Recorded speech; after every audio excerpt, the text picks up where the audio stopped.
നാട്ടുകളെ news എക്സൈൻ വാർത്തകളിലേക്ക് ഏവർക്കും സ്വാഗതം. വാർത്തകൾ ചുരുക്കത്തിൽ. വർണ്ണം നിറച്ച് എളമ്പുലാശ്ശേരി നാലുശ്ശേരി പൂരം ആഘോഷിച്ചു. വിവിധ വേലകളിൽ നിന്നായി 17ഓളം ആനകൾ അണിനിരന്നു. വാർത്ത വിശദമായി.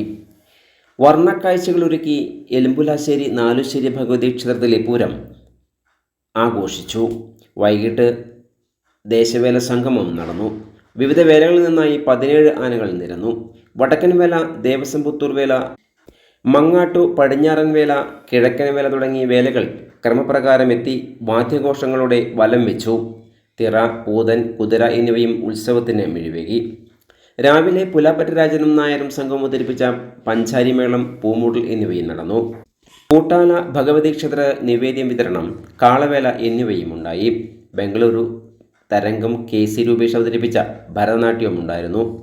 ആറാടി കുടിവെപ്പോടെ പൂരത്തിന് കൊടിയിറങ്ങി.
കൂടുതൽ വാർത്തകൾക്കായി നാട്ടുകൾ വിഷൻ ചാനൽ സബ്സ്ക്രൈബ് ചെയ്യൂ.